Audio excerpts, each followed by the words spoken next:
On today's episode, we recap what happened to Hannah and Mason's from Kitchen Nightmares. Aired in 2008 as part of the second season of Kitchen Nightmares, this episode is set in New Jersey, in the quiet little town of Cranberry, where a French bistro called Hannah and Mason's is located. The place was bought a few years ago by a couple of friends, Chris and Brian, and the rest of the staff consists of sous chef Mark, manager Nick, and waitresses Mary, Brittany, and Jenny. It sounds like a friendly little restaurant to eat at. The truth is they have a lot of problems that can only be solved with Chef Ramsay's heavy hand. At the beginning of this episode, Chris explains that he was a little hesitant to buy the bistro, but thanks to Brian's moral and financial support, they decided to buy it. Plus, they had worked together in the past. But what Chris didn't expect was that Brian would turn out to be such a lazy and irresponsible owner, something that all the staff agrees on. For his part, Brian defends that he struggles to stay motivated, and that it has been this way for a long time. That's why Chris has had to take on more than he should, with duties in both the kitchen and restaurant management, something that has been slowly wearing him down while his partner barely collaborates. To make matters worse, Brian has a rule of only opening 3 nights a week, as he doesn't like working those hours, and even claims that they're not losing money as a result of it. Oh, Brian, how wrong you are. Because of these conditions, debts have been piling up, threatening the future of the restaurant and its members. Fortunately, Gordon Ramsay shows up to the rescue.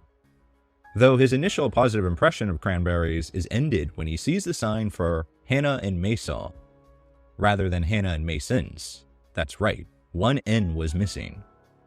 As soon as he enters the bistro, Ramsay is surprised by manager Nick, who at 23 is already taking on a position like that, but not so much because he wants to, but because his bosses are a disaster. After that, Ramsay sits down next to a photo of his wife, as they are celebrating Valentine's Day from afar. As his first order, the chef requests French onion soup, a quiche, and lamb lollipops. Although it was one of those house specialties, the soup disappointed Ramsay, not only because of its overloaded presentation, but because it was much more cheese and bread than anything else. And the little soup there barely had any flavor. The criticism didn't go down well with the owners, especially Brian, who was sticking to the good opinions of his diners. Fortunately, the lamb lollipops looked better, but nothing more, as they were undercooked and their sauce was too sweet. As for the quiche, its consistency melts as soon as Ramsay touches it, and the salad has too many black spots on it. Finally, Ramsay meets the owners, making special note of the restaurant spending more time closed than open, and Brian's lack of ambition, whose last big dish was a turkey panini. At dinner, they welcome multiple couples who want to celebrate their Valentine's Day, but this time they have Chef Ramsay as their supervisor, so nerves are on edge.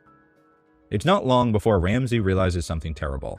The desserts on display are a week old, so they're harder than a rock.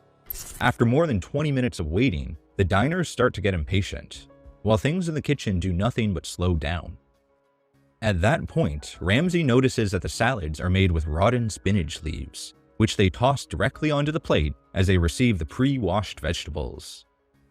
But they made the mistake of not throwing out the old desserts, and a piece of cheesecake was served to some diners by mistake. In addition, he found a bread pudding that looks more like fish pudding because of how slimy it is. So many disgusting discoveries began to wear on Chef Ramsay's patience, and he demands to see the refrigerator, where there's food lying all over the place. Among the dirty utensils, overcooked meat. In other unpleasantness, what upsets Ramsay the most was that they had the raw chickens piled up with the cooked ones, a real threat of cross-contamination. His disgust is so great that he calls Brian out as Panini Head. After that, Chef Ramsay orders the kitchen to shut down immediately, for instead of a romantic evening, they will commit a Valentine's Day massacre if they serve this food.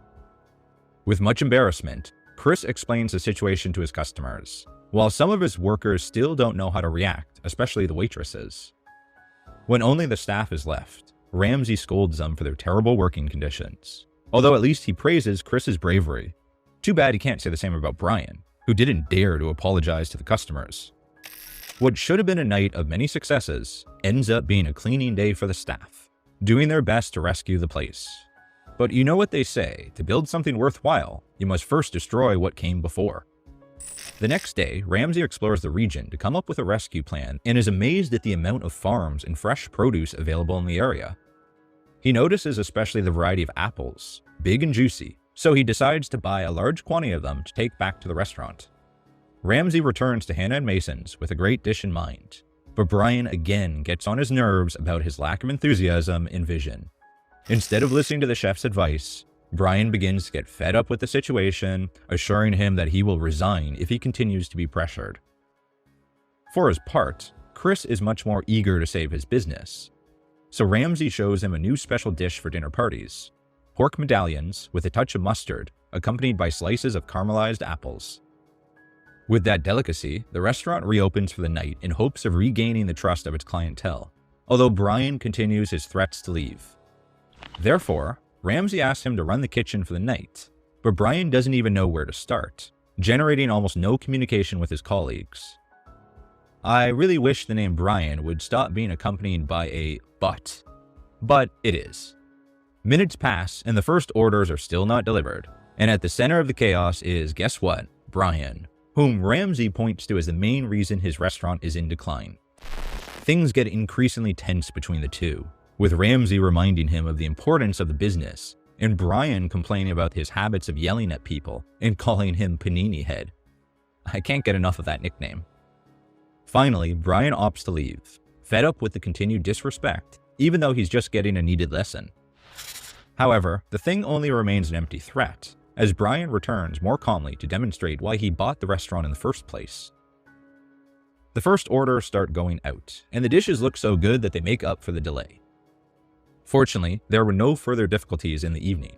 On the contrary, the diner is left very satisfied with the new special dish.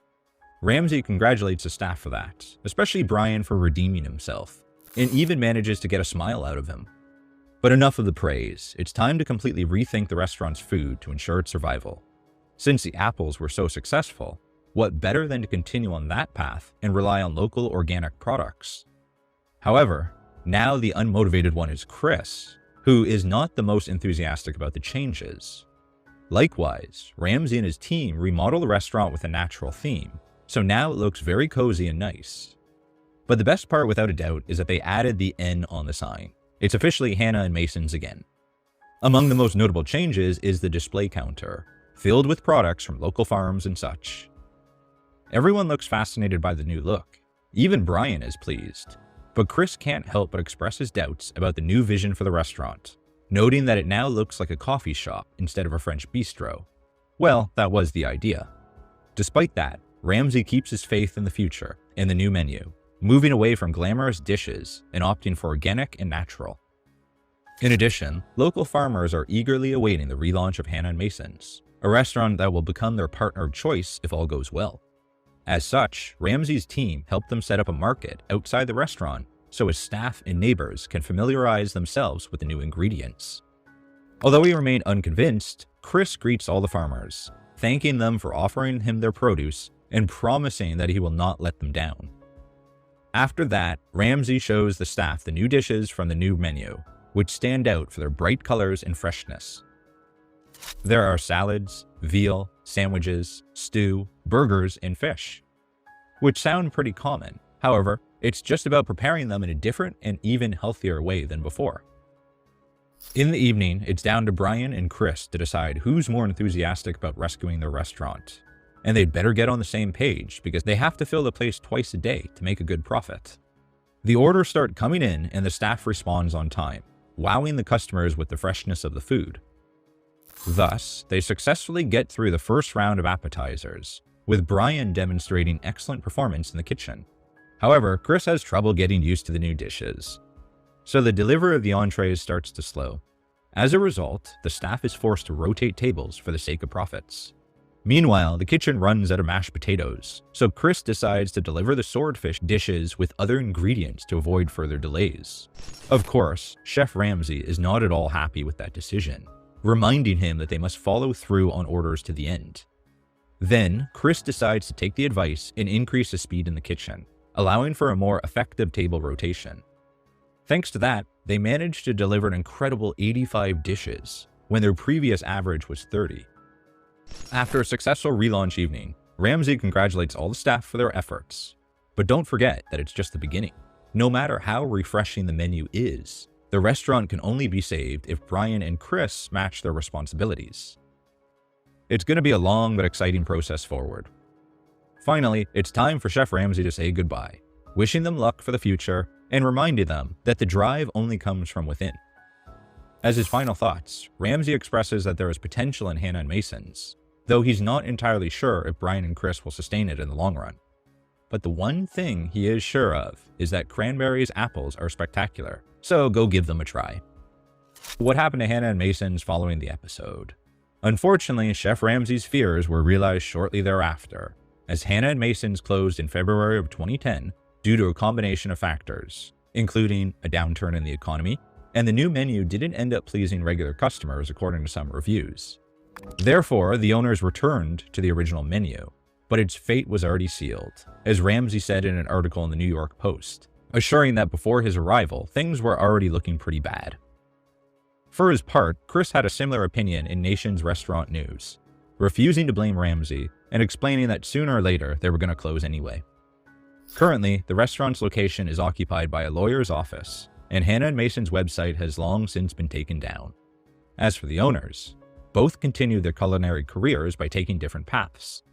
Chris worked for a few years as a research chef and is currently based in New York as VP of Culinary Innovation. Brian, on the other hand, went through various positions as sous chef, executive chef, and head chef. While it is unfortunate that the restaurant was not able to last too long, it was a combination of unfortunate factors beyond the control of owners and staff, who had hoped for better results from their participation in Kitchen Nightmares. However, it's comforting to know both exceeded their capabilities and continue to shine in the kitchen.